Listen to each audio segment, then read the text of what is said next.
Assalamualaikum warahmatullahi wabarakatuh. Selamat pagi, siang, sore, ataupun malam, Ibu Husna dan teman-teman sekalian. Kami dari kelompok 4, Akuntansi Keuangan Lanjutan 2, Lokal B, izin memaparkan terkait diskusi kami mengenai akuntansi untuk valuta asing dengan dosen pengampu Ibu Husna Nurlaila Ermaya, SE, MMAK, CA, CGP, CAP. Anggota kelompok kami terdiri dari saya sendiri, Zahra Salsabila dengan NIM 20 10 11 24 9, kemudian Syafa Nisa Alivia dengan NIM 20 10 11 25 1, dan Arnold Joshua dengan NIM 20 10 11 20 58. Paparan kami terkait akuntansi untuk valuta asing terdiri atas beberapa list of content, di antaranya yang pertama, perdagangan internasional dan transaksi dengan mata uang asing, kemudian akuntansi untuk transaksi menggunakan mata uang asing, lalu isu lainnya terkait transaksi menggunakan mata uang asing, kemudian laporan keuangan dan mata pelaporan, metode translasi, dan metode pengukuran kembali. Baik, bagian pertama adalah perdagangan internasional dan transaksi dengan mata uang asing.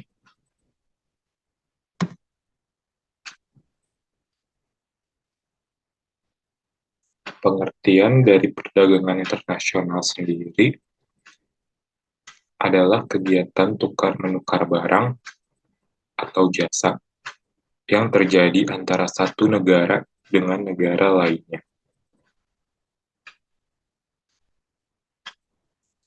Tentu saja tujuan utama dari perdagangan internasional ini adalah untuk memperoleh keuntungan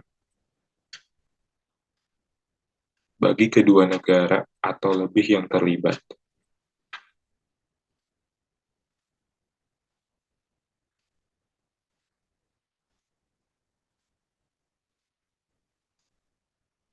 Perdagangan internasional ini terbagi menjadi 3, yaitu yang pertama,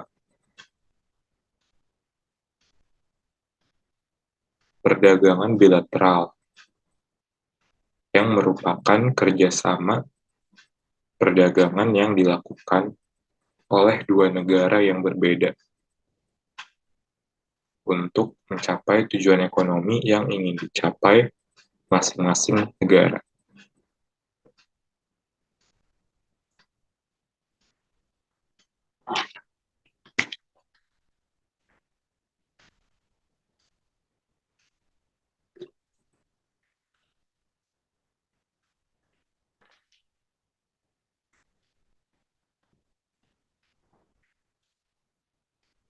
Kemudian, contoh yang kedua adalah perdagangan regional. Pengertian dari perdagangan regional sendiri merupakan perdagangan yang melibatkan negara-negara di satu wilayah, misalnya wilayah ASEAN. Contoh yang terakhir adalah perdagangan multilateral. Perdagangan multilateral ini adalah perdagangan yang melibatkan negara-negara tanpa batasan wilayah.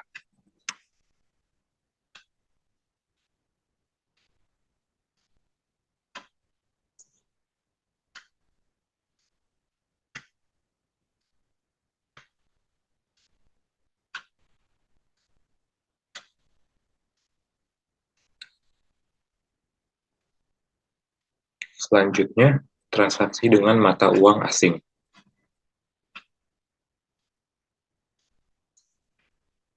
Menurut Peraturan Standar Akuntansi Keuangan, atau yang biasa disebut PSAK, nomor 10 tahun revisi tahun 2010, ada 3 kelompok transaksi yang memerlukan penyelesaian dalam mata uang asing.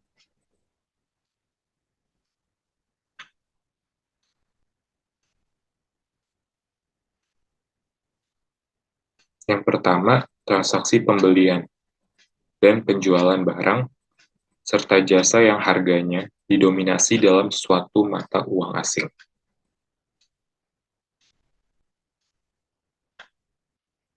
Selanjutnya, transaksi simpan pinjam dana saat dijumlah adalah utang piutang didominasi dalam suatu mata uang.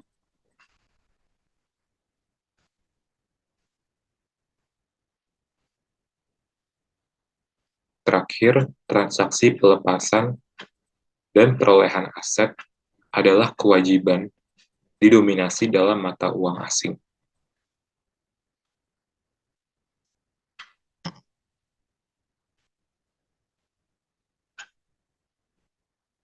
Selanjutnya kita masuk ke akuntansi untuk transaksi menggunakan mata uang asing.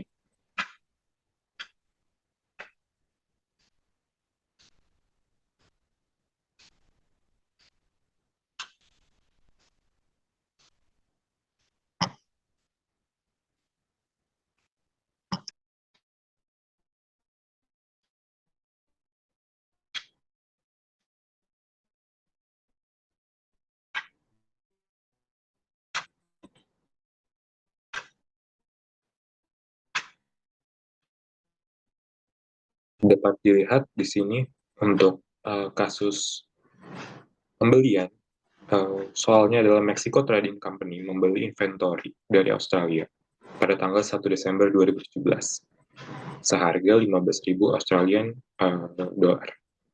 Saat spot rate-nya sebesar 13 Mexican peso. Pembukuan dilakukan pada tanggal 30 Desember 2017 dengan spot rate 12 Mexican peso. Kemudian pembayaran dilakukan tanggal 30 Januari 2018 saat spot rate sebesar 14 Mexican peso. Bagaimana untuk jurnalnya? Yang pertama, pada tanggal 1 Desember 2017, di debit kita masukkan inventory, kemudian di kredit kita masukkan account payable dalam bentuk foreign currency. Untuk dari rumusnya sendiri dapat dilihat di sini 15.000 sesuai dengan soal 15.000 Australian dollar dikali 13 Mexican peso. Hasilnya adalah 195.000. Kemudian saat pembukuan jurnalnya untuk di debit yaitu account payable, foreign currency, kemudian kreditnya exchange gain sebesar 15.000 dikali 13 dikurang 12. 15.000 ini dapat dari soal 15.000 Australian dollar dikali 13 Mexican peso dikurang 12 Mexican peso. Hasilnya 15.000. Kemudian untuk 30 Januari 2018 di debit kita masukkan exchange loss, kemudian di kredit account payable dalam foreign currency. Rumusnya adalah 10.000 dikali 14 kurang 12.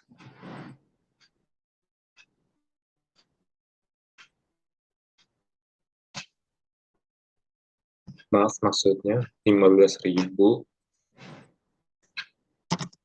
dikali 14 kurang 12. Yaitu jadi 30.000.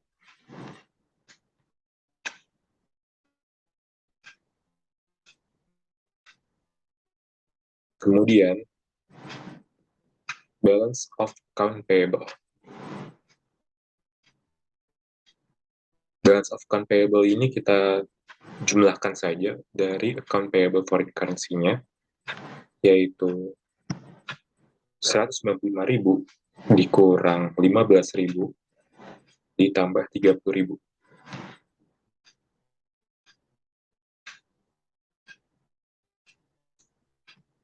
Yang totalnya menjadi 210.000.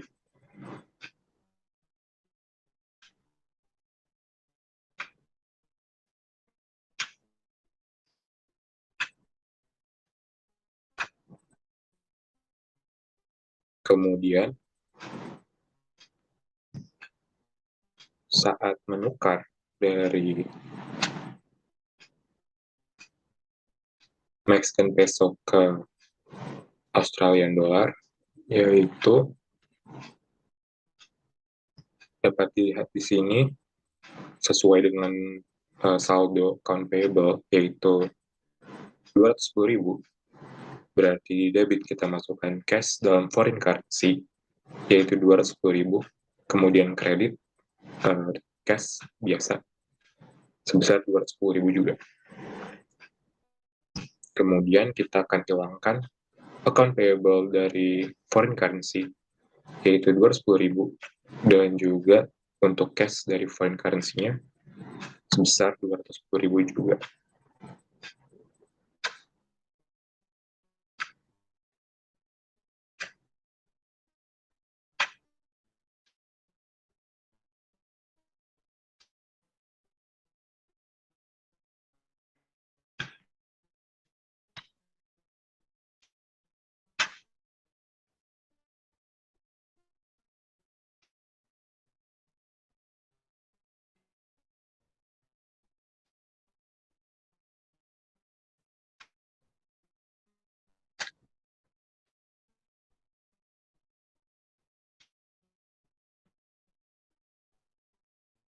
Kemudian untuk soal kedua, yaitu untuk penjualan inventory,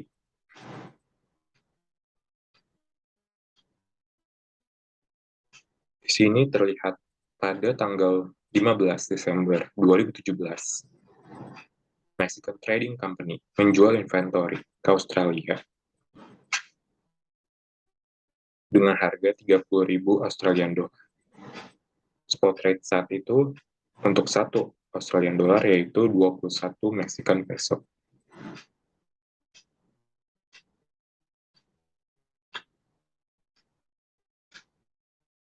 Kemudian pembukuan dilakukan pada tanggal 31 Desember 2017 saat spot rate 20 Mexican peso.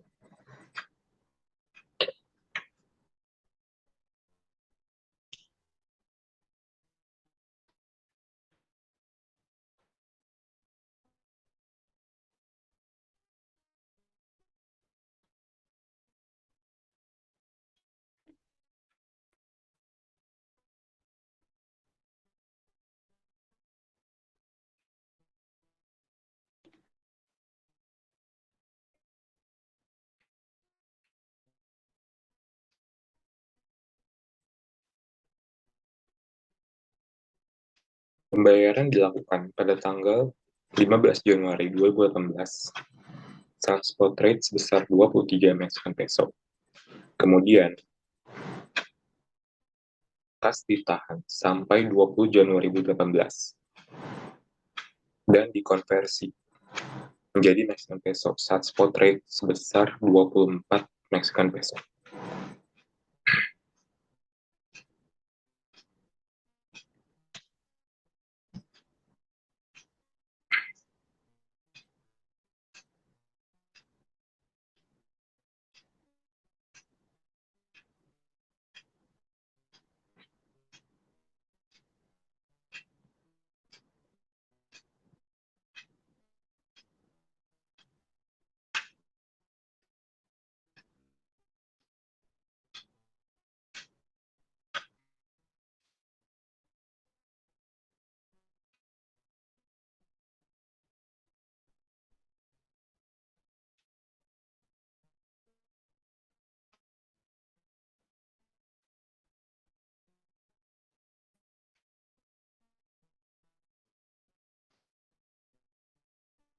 Baik, untuk jurnalnya sendiri,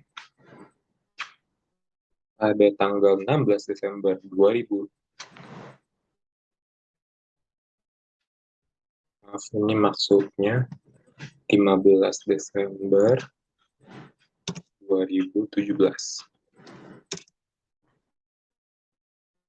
Ya, baik, saya lanjutkan untuk account receivable pada foreign currency di debit sebesar 630.000.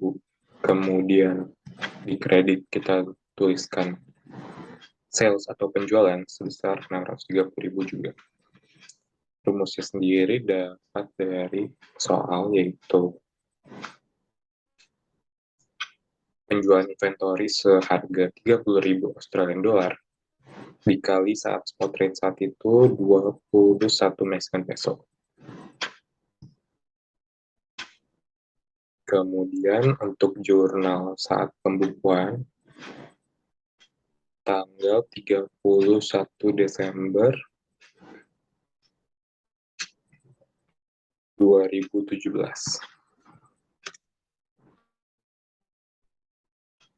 Dapat dilihat di sini di debit masukkan exchange loss, kemudian di kredit masukkan account receivable pada foreign currency.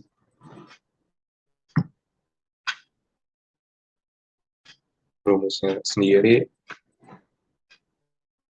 dapat dilihat di sini 30.000 Australian dollar dikali 21 Mexican peso dikurangi 20.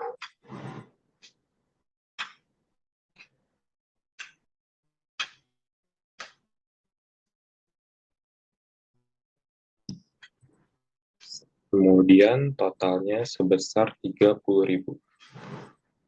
Lanjut ke saat pembayaran.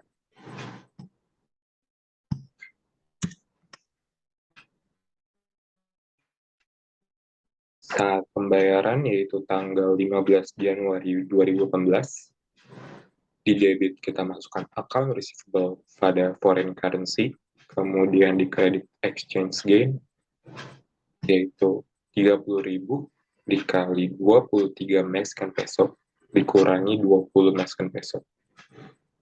23 Mexican peso ini saat spot rate pembayaran dikurangi untuk saat pembukuan, yaitu 20. Hasilnya yaitu 90.000. Kemudian kita hitung saldo dari account receivable pada foreign currency. Dapat dilihat di sini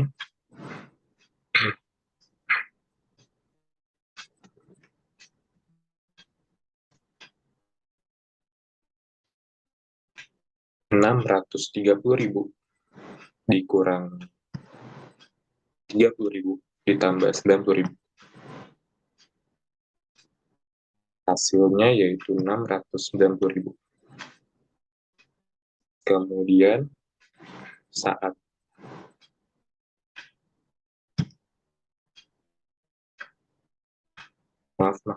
saat ingin menghilangkan atau mengeliminasi saldo dari account receivable pada foreign currency, yaitu dengan cara di debit kita masukkan cash pada foreign currency, di kredit kita masukkan account receivable pada foreign currency sebesar 690.000 sesuai dengan saldo.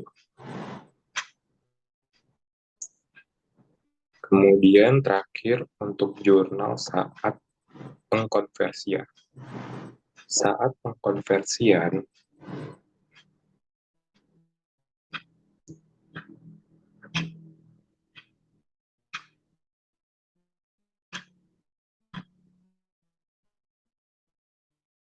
kita masukkan, maksudnya tanggal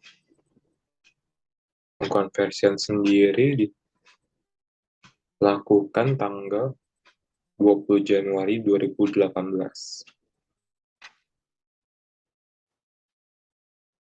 yang mengkonversikan 30.000 Australian dollar ini menjadi Mexican peso.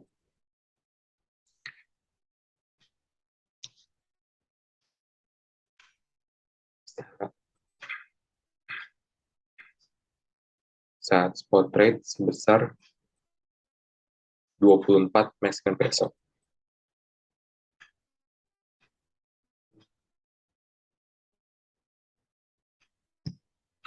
Baik untuk jurnalnya sendiri di debit cash, kemudian di kredit exchange gain, dan cash pada foreign currency sebesar 30.000 Australian dollar dapat dilihat di soal, kemudian dikali 24 Mexican peso. Ini spot rate pada saat pengkonversian, kemudian dikurang 23 Mexican peso. Spot rate saat pembayaran. Oke, untuk totalnya sendiri, dari cash foreign currency sendiri sebesar 690.000 sesuai dengan di jurnal sebelumnya, kemudian exchange gain sebesar 30.000, maka menimbulkan cash sebesar 720.000.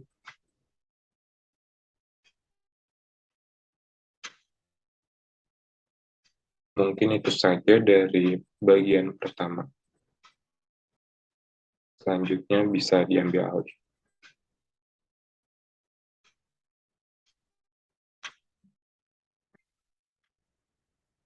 Bagian selanjutnya yaitu isu lainnya terkait transaksi menggunakan mata uang asing.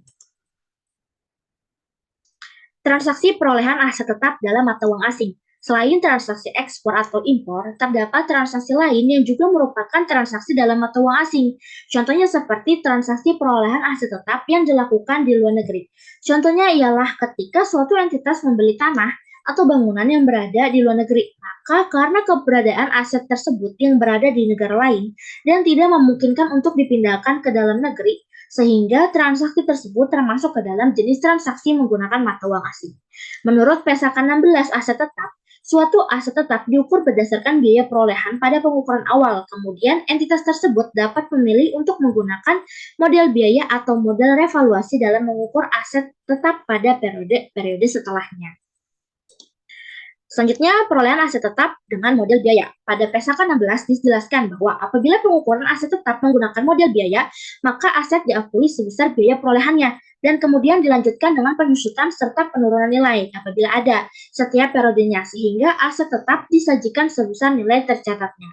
Apabila perolehan aset tetap didenominasi dalam mata uang asing, maka biaya perolehan tersebut dijabarkan ke dalam mata uang fungsional entitas dengan menggunakan kurs spot yang berlaku pada tanggal transaksi. Selanjutnya, ketika tanggal pelaporan, entitas tetap menjabarkan nilai aset tetap ke dalam kurs spot pada tanggal transaksi yang mana berarti tidak perlu dilakukan penjabaran lagi. Hal ini disebabkan karena aset tetap merupakan aset non-moneter yang pengukurannya berdasarkan biaya perolehan. Sesuai ketentuan dalam Pesaka 10, jika perolehan aset tetap menggunakan utang yang didenominasi dalam mata uang asing, maka utang tersebut merupakan liabilitas moneter, sehingga harus dijabarkan ke dalam mata uang fungsional tiap tanggal pelaporan dan penyelesaian. Penjabaran tersebut akan menimbulkan keuntungan atau kerugian atas selisih kurs yang diakui di laporan laba rugi. Kemudian untuk perolehan aset tetap dengan model revaluasian. Ini tidak banyak berbeda dengan yang metode biaya sebelumnya. Nah, untuk tambahan itu berdasarkan Pesakan 16, apabila pencatatan dilakukan dengan model revaluasian, maka nilai aset tetap akan diukur menggunakan nilai wajar atau nilai revaluasian ketika tanggal pelaporan dan selisih atas nilai wajar diakui sebagai surplus revaluasi pada penghasilan komprehensif lain atau kerugian pada laba rugi. Kemudian, selanjutnya yaitu penyajian dan pengungkapan transaksi menggunakan mata uang asing. Pesaka 10 menyatakan bahwa entitas perlu melakukan pengungkapan atas, yang pertama, jumlah dari selisih nilai tukar yang diakui dalam laba rugi, kecuali untuk selisih nilai tukar yang timbul pada instrumen keuangan yang diukur pada nilai wajar melalui laba atau rugi sesuai Pesaka 71. Yang kedua, selisih nilai tukar neto diakui dalam penghasilan komprehensif lain dan diakumulasikan dalam komponen ekuitas terpisah, dan juga harus mengungkapkan rekonsiliasi dari selisih nilai tukar tersebut pada awal dan akhir periode. Selain itu, ketika mata uang fungsional dan mata uang pelaporan adalah berbeda, maka entitas tersebut harus mengungkapkan alasan perbedaan tersebut. Berikut merupakan contoh soal untuk metode biaya. PT Abadi Jaya membeli sebuah tanah di Kanada seharga 1.750.000 Kanadian dolar pada tanggal 1 Februari 2022. Tanah tersebut akan digunakan oleh PT Abadi Jaya untuk keperluan operasional perusahaannya. PT Abadi Jaya memilih untuk menggunakan model biaya dalam pencatatannya. Pada tanggal pelaporan, utang pembelian aset akan dijabarkan kembali ke rupiah dengan kurs penutup, sementara tanah tidak akan dilakukan penjabaran. PT Abadi Jaya melunasi pembelian aset tetapnya tersebut pada 1 Februari 2023. Tanggal pelaporan PT Abadi Jaya adalah 31 Desember dan mata uang konvensionalnya adalah rupiah. Berikut merupakan informasi kurs spot Kanadian dollar atas rupiah. Pada 1 Februari 2022, kurs spotnya adalah Rp11.200. 31 Desember 2022, kurs spotnya adalah Rp11.280. Dan pada 1 Februari 2023, kurs spotnya adalah Rp11.100. Berikut merupakan jawaban atas jurnal-jurnal yang perlu dibuat oleh PT Abadi Jaya. Yang pertama yaitu pada tanggal 1 Februari 2022, perusahaan mencatat land pada account payable foreign currency senilai 19 miliar 600 juta untuk mencatat pembelian bangunan pada tanggal transaksi, yaitu dengan perhitungan 1.750.000 Kanadian dolar dikali 11.200 rupiah.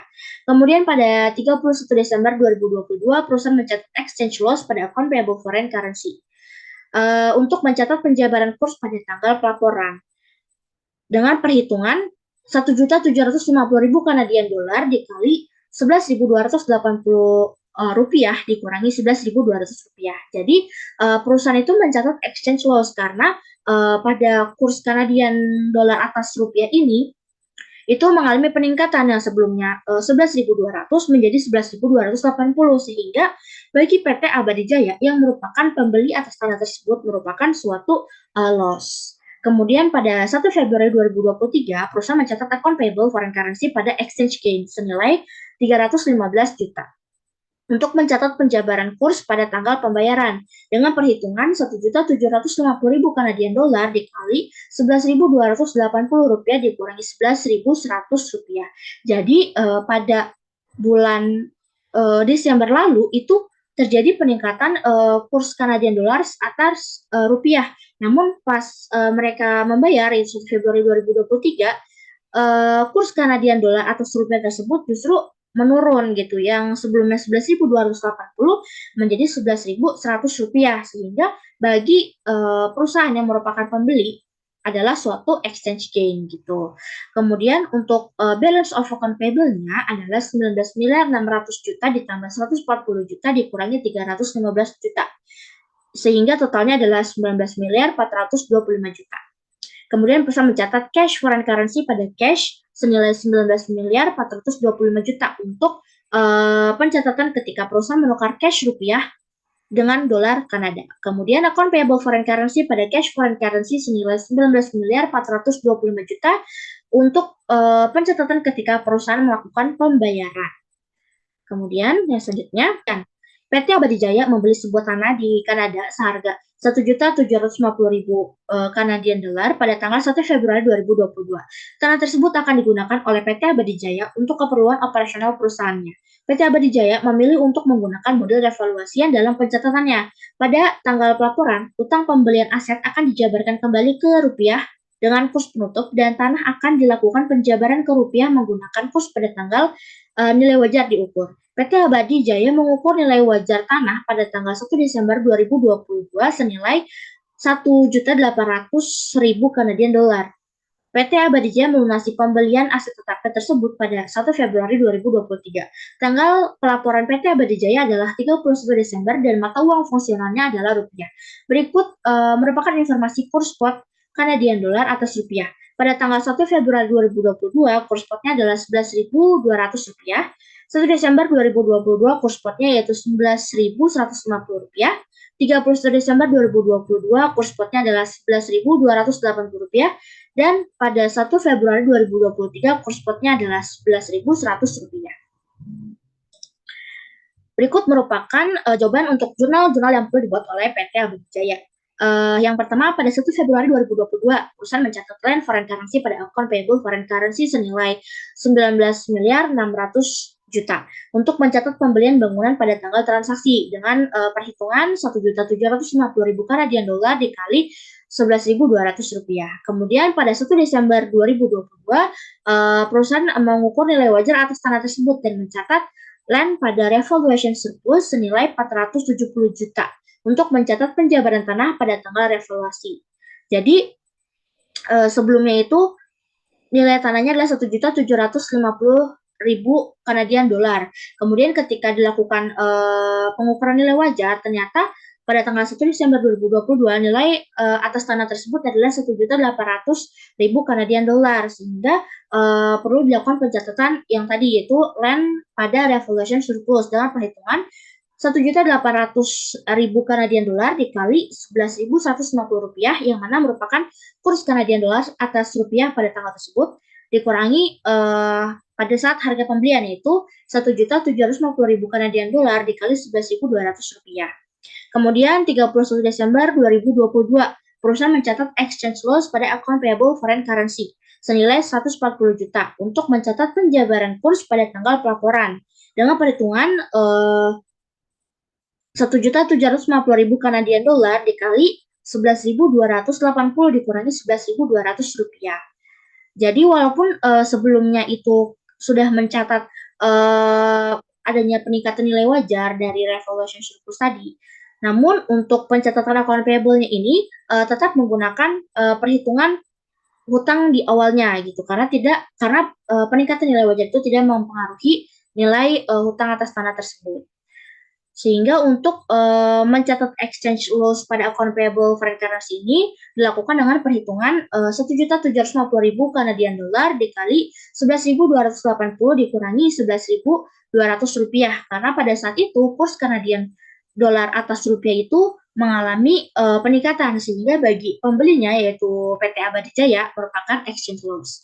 Kemudian pada 1 Februari 2023, perusahaan mencatat account payable foreign currency pada exchange gain sebesar 315 juta ya, untuk mencatat penjabaran kurs pada tanggal pembayaran dengan perhitungan 1.750.000 Kanadian dolar dikali 11.280 dikurangi 11.100 rupiah. Perusahaan mencatat exchange gain karena pada saat itu kurs Kanadian dolar atas rupiah itu mengalami penurunan, sehingga bagi pembeli yaitu PT Abadi Jaya merupakan exchange gain. Sehingga balance of account payable adalah 19.600 juta ditambah 140 juta dikurangi 315 juta, itu 19.425 juta.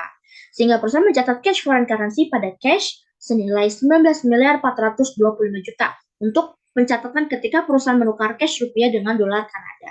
Lalu account payable foreign currency pada cash foreign currency senilai 19.425 juta untuk pencatatan ketika perusahaan melakukan pembayaran.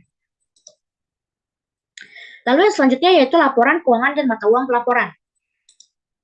Mata uang penyajian dan mata uang fungsional. PSAK 10 pengaruh perubahan nilai tukar valuta asing menjelaskan mengenai mata uang fungsional sebagai mata uang pada lingkungan ekonomi utama di mana entitas beroperasi. Sedangkan mata uang penyajian adalah mata uang yang digunakan dalam penyajian laporan keuangan. Pada PSAK 10 tidak mengatur mata uang penyajian suatu perusahaan. Pada umumnya, mata uang penyajian adalah mata uang fungsionalnya. Namun, dalam beberapa kondisi, mata uang penyajian dapat juga berbeda dengan mata uang fungsionalnya.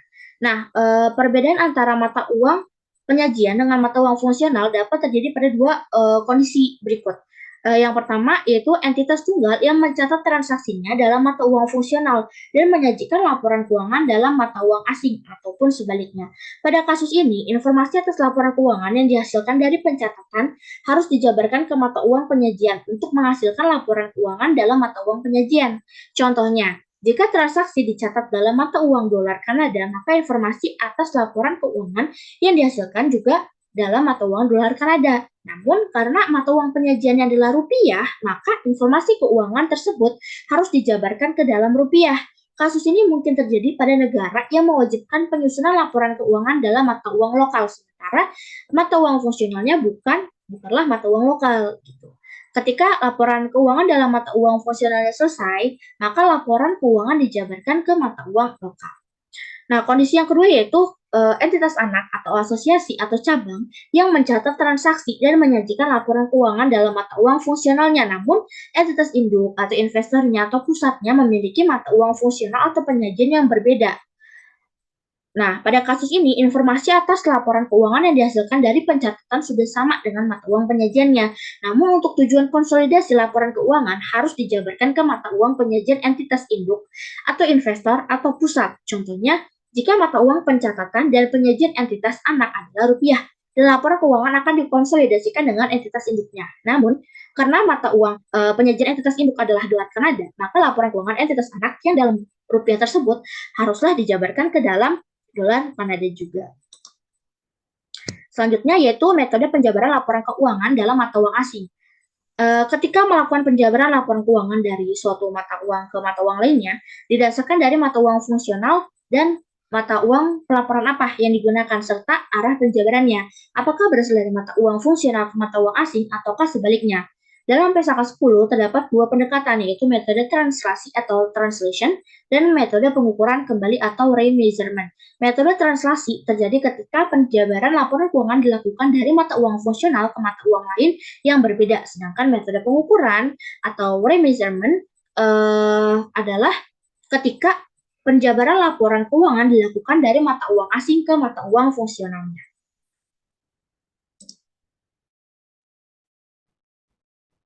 Selanjutnya, metode translasi dan juga pengukuran kembali, di mana translasi ini digunakan apabila ada perusahaan induk yang berada misalnya di Korea menggunakan mata uang fungsional dan juga pelaporannya menggunakan mata uang Korea itu sendiri, yaitu Korean Won. Sedangkan perusahaan induknya yang berada di Indonesia menggunakan mata uang fungsional dan juga mata uang pelaporannya menggunakan mata uang Indonesia, yaitu rupiah. Maka dari itu harus dilakukan translasi dari mata uang rupiah ke mata uang perusahaan induknya.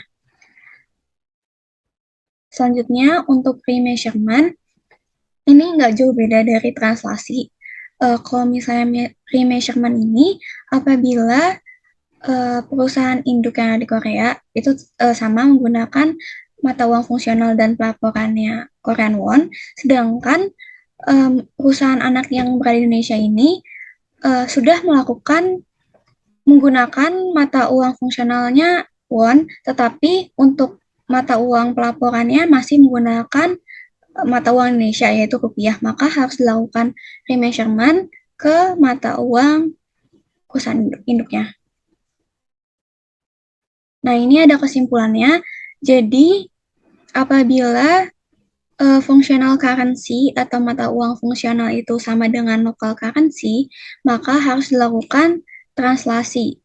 Sedangkan apabila functional currency itu tidak sama dengan local currency, harus dilakukan remeasurement. Dan yang terakhir, itu apabila ada mata uang negara ketiga dengan local currency, maka harus dilakukan remeasurement dan juga translation. Nah, di mana mata uang fungsional ini merupakan mata uang pada lingkungan ekonomi utama di mana entitas beroperasi. Jadi maksud dari lingkungan ekonomi utama ini maksudnya adalah mata uang yang digunakan untuk melakukan jual beli barang ataupun aktivitas pendanaan. Sedangkan mata uang penyajian ini merupakan mata uang yang digunakan untuk menyajikan laporan keuangannya perusahaan tersebut. Nah, ini ada contoh, ada case 1, 2, 3, di mana Yum Yum Corporation, yaitu perusahaan Korea, yang memiliki perusahaan anak Tamtam Corporation yang beroperasi di Indonesia. Maka penggunaan translasi dan atau remeasurement yang akan digunakan oleh Tamtam Corporation ialah di mana case yang pertama itu functional currency sama local currency-nya itu sama, yaitu menggunakan rupiah, mata uang perusahaan anak itu. Jadi harus dilakukan translasi. Case kedua itu functional currency-nya sudah sesuai dengan mata uang perusahaan induk yaitu Yum Yum Corporation, maka harus dilakukan remeasurement. Sedangkan pada case ketiga, functional currency-nya itu menggunakan mata uang negara ketiga, yaitu contohnya ini dolar AS. Maka harus dilakukan keduanya, yaitu remeasurement, kemudian akan dilakukan translation. Nah, translation dan remeasurement ini harus dilakukan konversi. Jadi, akun-akun yang ada di laporan keuangan ini harus dikonversi ke laporan keuangan yang mata uangnya itu sesuai dengan perusahaan induknya, yaitu Korean Won. Di mana dalam melakukan konversi ini harus sesuai dengan kurs mata uang yang berlaku, dan ketentuannya akan dijelaskan selanjutnya. Nah, ini untuk translasi itu, untuk di akun neraca, semua akun aset dan kewajiban di laporan posisi keuangan dikonversi ke mata uang induk dengan menggunakan kurs pada tanggal 31 Desember, yaitu dengan menggunakan current rate. Sedangkan untuk akun modal saham, modal laba di awal, dan dividen itu menggunakan kurs historis, di mana akun modal saham dan saldo laba awal itu menggunakan tanggal akuisisi, sedangkan untuk dividen itu pada tanggal pembayaran dividen. Untuk selanjutnya, untuk laporan laba rugi, itu semua akun di laporan laba rugi dikonversi ke mata uang induk dengan menggunakan kurs rata-rata atau average rate. Kecuali untuk akun yang sifatnya resiprokal, menggunakan kurs historis pada tanggal transaksi. Nah, dalam melakukan konversi ini, kan pasti nanti hasil debit dan kreditnya akan berbeda ya, karena penggunaan kurs yang berbeda. Maka perbedaan ini, yaitu keuntungan atau kerugian yang timbul akibat translasi, akan dicatat sebagai Other Comprehensive Income atau OCI. Selanjutnya, untuk remeasurement ini dibagi menjadi dua, yaitu moneter dan juga non-moneter. Di mana untuk moneter sendiri ialah unit mata uang yang dimiliki serta aset dan liabilitas yang akan diterima atau dibayarkan dalam jumlah unit mata uang yang tetap atau dapat ditentukan. Di mana untuk akun moneter ini menggunakan current rate. Contoh rekening moneter ini mencakup kas dan setara kas, utang piutang, investasi, dan juga obligasi. Sedangkan untuk non-moneter ini merupakan unit mata uang yang dapat berubah-ubah, di mana non-moneter ini menggunakan current rate sama seperti moneter. Untuk rekening non-moneter ini mencakup inventory atau persediaan dan juga prepaid expense. Nah, tadi kan kelebihan atau kekurangan debit kredit di translasi itu dicatat di OCI. Sedangkan untuk remeasurement sendiri, keuntungan atau kerugian yang timbul akibat pengukuran kembali dimasukkan ke dalam laporan laba rugi periode berjalan dalam akun pendapatan lain-lain. Selanjutnya ini ada kesimpulan dari exchange rate untuk remeasurement dan juga translation. Selanjutnya ini ada soal latihan yang akan saya jelaskan di Excel nanti.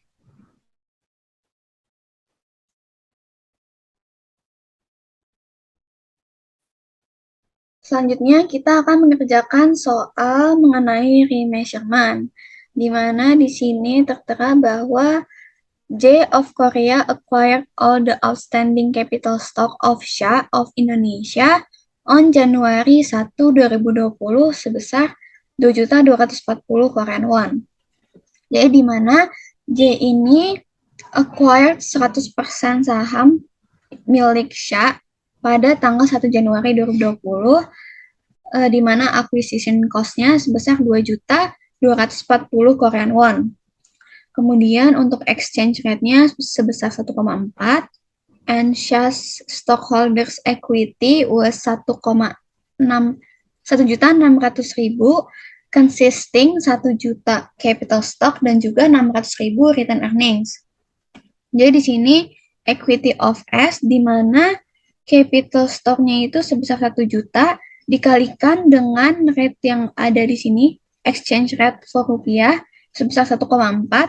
Jadi capital stock-nya itu sebesar 1.400.000 dan untuk return earnings sebesar 600.000 dikali dengan rate yang tertera 1,4 sebesar 840.000.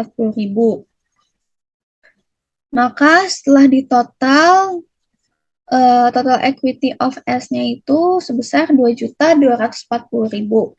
Nah, karena total equity of S sama acquisition cost ini sama, sebesar 2.240.000, maka untuk goodwill-nya itu nggak ada, karena nggak ada selisih dari total equity dan juga acquisition cost-nya.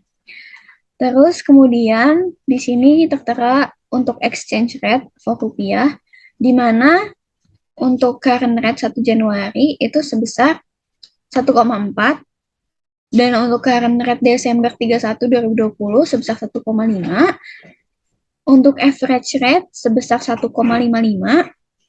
dan yang terakhir untuk exchange rate for dividends itu sebesar 1,4. Setelah itu kita akan mengerjakan remeasurement worksheet on 31 Desember 2020. Di mana di sini kita harus menulis ulang akun-akun debit dan juga kredit serta nominalnya yang tertera di soal. Setelah sudah menulis semua akun-akun dan nominalnya, kita akan mengerjakan konversinya.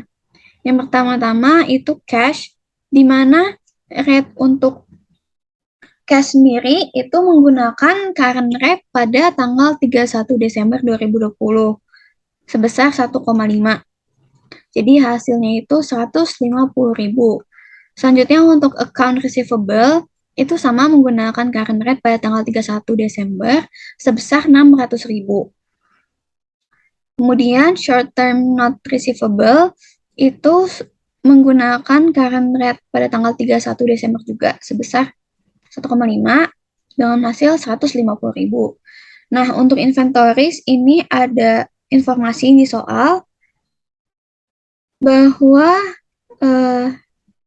sales cost of goods sold consists 400.000 inventory on hand at Januari 1, 2020 and purchase 1.200.000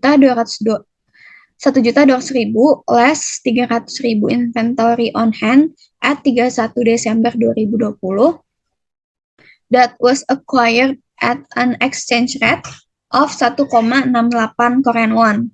Jadi di sini untuk mencari ending inventory-nya, maka kita harus melakukan perhitungan di mana inventory awalnya itu sebesar 400.000 dengan menggunakan rate current rate pada tanggal 1 Januari 2020 sebesar 1,40. Maka dari itu hasilnya 560.000. Selanjutnya di soal diketahui bahwa ada purchase sebesar 1.200.000, di mana purchase ini menggunakan rate average rate, jadi sebesar 1,55 dikalikan, maka hasilnya 1.860.000. Total inventory-nya ini di total jadi 1.600.000, dan untuk yang sudah dikonversi sebesar 2.420.000. Nah, dari sini kita bisa mengetahui rate untuk total inventory dengan cara tinggal dibagi. Jadi rate-nya itu 1,51. Nah, untuk ending inventory-nya di sini diketahui bahwa ending inventory-nya itu 300.000 dengan exchange rate-nya 1,68. Jadi totalnya itu 504.000. Di sini kita tulis inventory rate-nya itu 1,68. Maka dari itu hasilnya 504.000 sama. Kemudian untuk land, building, dan juga equipment itu menggunakan current rate pada tanggal 1 Januari 2020. Jadi menggunakan current rate sebesar 1,4.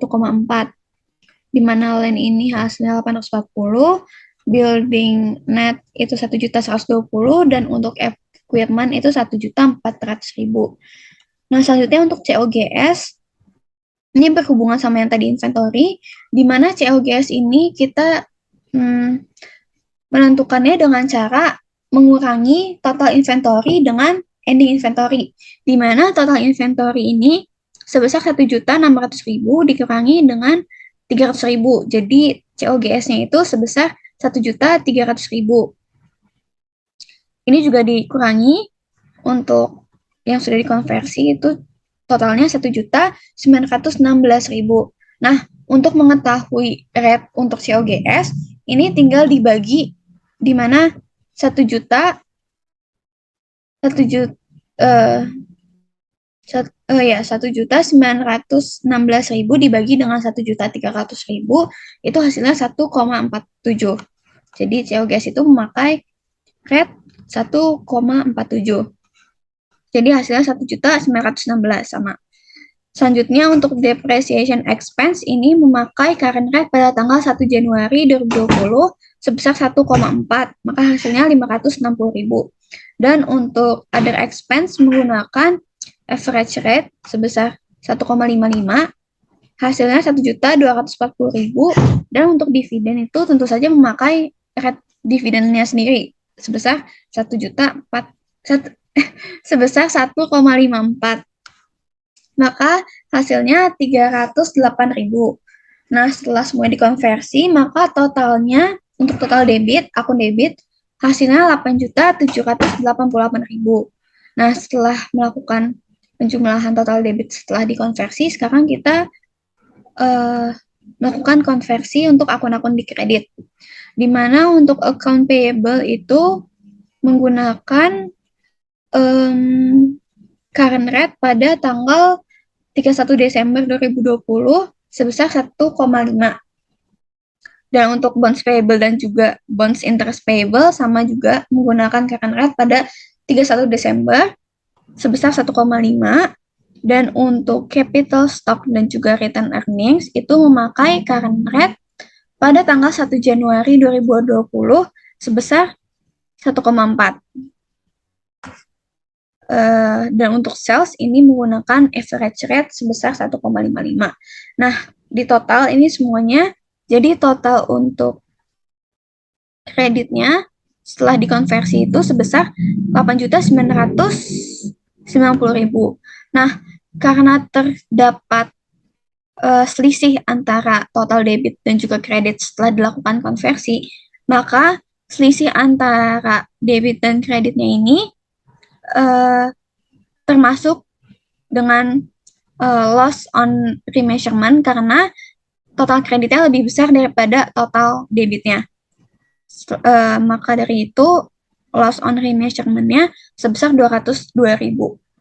Itu selisih dari total debit dan juga kredit.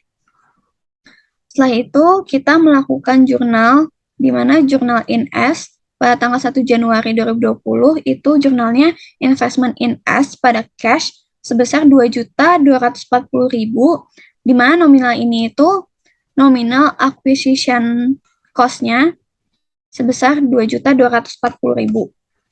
Nah, jurnal in J using equity method, di mana ini related to dividend, jurnalnya itu cash pada investment sebesar 308.000 sesuai yang tadi kita kerjain di worksheet-nya. Ini dividen setelah dikonversi menjadi 308.000. Kemudian ini untuk income statement of S, untuk sel-nya 4.650.000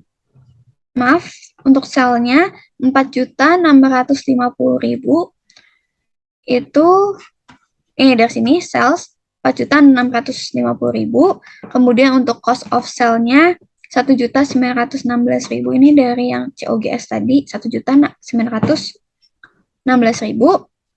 Di total maksud saya dikurangi untuk mendapatkan gross profit, jadi hasilnya 2.734.000. Kemudian ada depreciation expense sebesar 560.000 ini, dan other expense sebesar 1.240.000. Setelah itu dikurangi semua, itu akan mendapatkan profit sebesar 934.000. Nah, dikarenakan profit, maka jurnalnya itu investment in S pada income from S sebesar 934.000.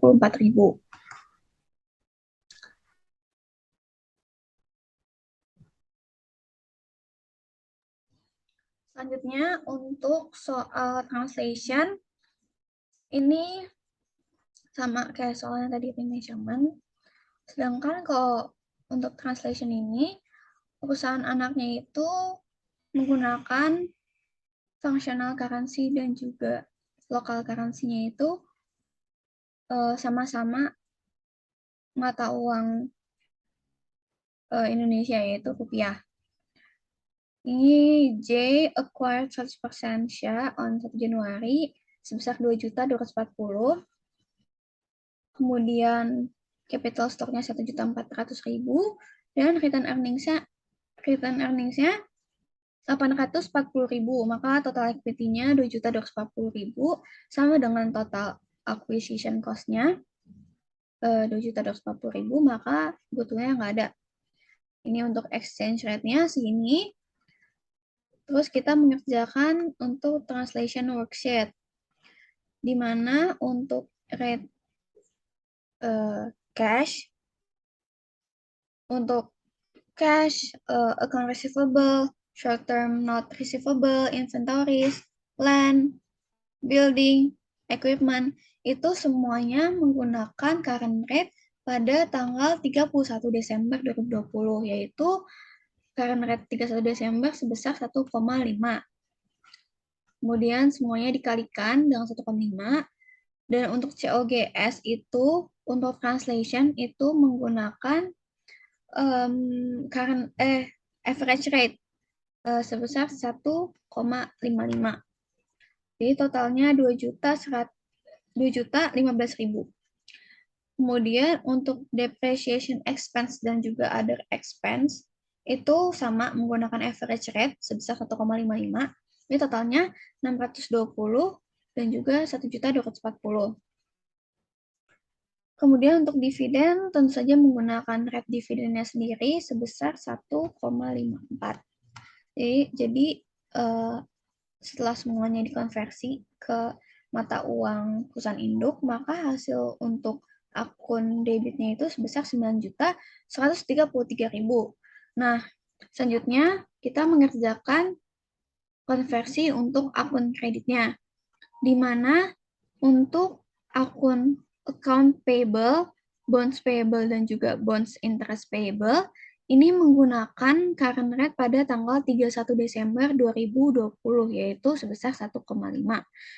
Sedangkan untuk capital stock dan juga return earnings, itu menggunakan current rate, tapi yang pada tanggal 1 Januari 2020 sebesar 1,4. Dan untuk sales itu menggunakan average rate sebesar 1,55. Setelah itu, akun-akun yang sudah dikonversi di total, di mana total kreditnya sebesar 8.990.000. Nah, kan setelah dilakukannya konversi ini, terdapat selisih antara debit dan kreditnya, antara total debit dan juga kreditnya. Nah, selisih itu masuk, selisih tersebut dalam translasi itu masuk ke dalam other comprehensive income. Jadi ini selisih antara 9.133 dengan 8.990 itu masuknya ke OCI sebesar 143.000. Nah, kemudian kita akan melakukan penjurnalan untuk jurnal di S pada tanggal 1 Januari. Ini investment in S pada cash, ini sebesar 2.240.000, itu sebesar acquisition cost-nya. Kemudian untuk jurnal in S using equity method to dividend, itu cash pada investment sebesar dividennya yang telah kita konversi tadi.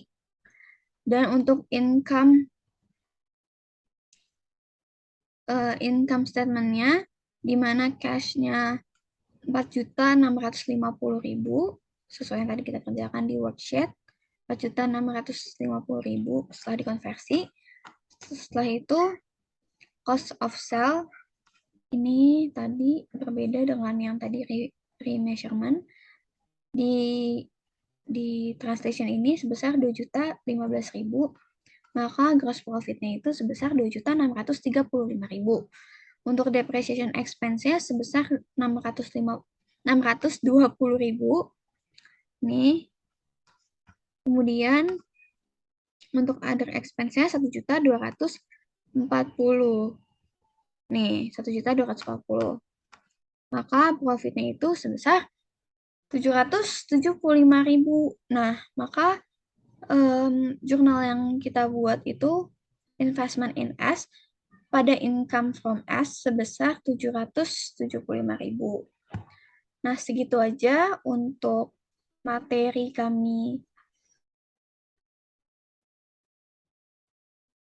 yang dapat kami sampaikan. Kurang lebihnya mohon maaf. Wassalamualaikum warahmatullahi wabarakatuh.